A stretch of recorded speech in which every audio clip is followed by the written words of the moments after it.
Com respeito à reencarnação, posso dizer? Pode.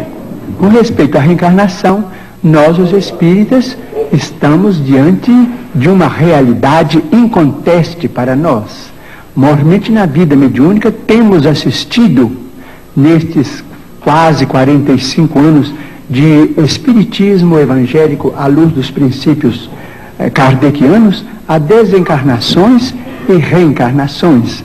Mas permitimos-nos também perguntar ao senhor Manuel de Melo, ao nosso caro pastor evangélico, senhor da pergunta, e também àqueles que fazem objeções contra os princípios da reencarnação, permitimos-nos perguntar sobre o sofrimento das crianças.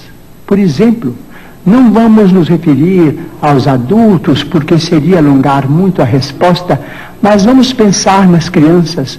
Por exemplo, nós, os espíritas, muitas vezes encontramos determinados casos de suicídio, e às vezes suicídio acompanhados de homicídio, ou às vezes apenas de homicídio.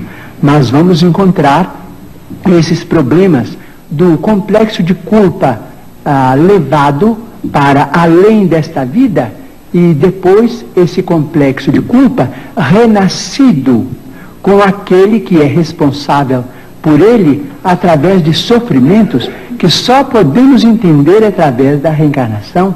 Por exemplo, muitas vezes temos encontrado, por exemplo, irmãos nossos suicidas que dispararam um tiro contra o coração e que voltam com a cardiopatia congênita ou com determinados fenômenos que a medicina classifica dentro da chamada tetralogia de Fallot. Nós vemos companheiros que quiseram morrer voluntariamente pelo enforcamento e que voltam com a paraplegia infantil, comumente chamada de enfermidade de Little. Nós vemos muitos daqueles que preferiram o veneno e que voltam com malformações congênitas, com problemas miopáticos, com o mixedema, aqueles que às vezes violentam o próprio ventre e que voltam também sofrendo as tendências e que às vezes acabam se desencarnando com o chamado infarto mesentérico. Nós vemos, por exemplo, aqueles que preferiram morrer pelo afogamento para se retirarem da vida num ato de rebeldia contra as leis de Deus. Vemos, por exemplo, aqueles que preferiram o afogamento e que voltam com o chamado enfisema pulmonar. Aqueles que dispararam tiros no próprio crânio e que voltam com tantos fenômenos dolorosos, como, por exemplo, a idiotia, a acromegalia, quando o tiro, vamos dizer, quando o projétil alcança a hipófise, porque nós estamos em nosso corpo físico subordinado ao nosso corpo espiritual.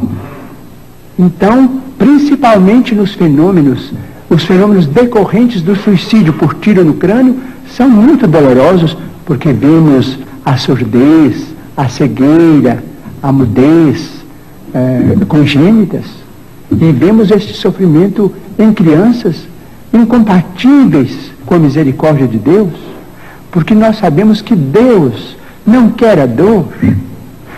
Diz Emmanuel, se Deus quisesse a dor, Ele não teria nos dado anestesia através da medicina. A dor é uma criação nossa. Chegamos ao além com determinado complexo de culpa e pedimos para voltar ao corpo, trazendo as consequências de nossos próprios atos menos felizes. Então, pedimos ao senhor Manuel de Melo, nosso caro pastor evangélico, que tem trabalhado tanto e cujo mérito nós todos reconhecemos e reverenciamos, para pensar conosco nestes problemas.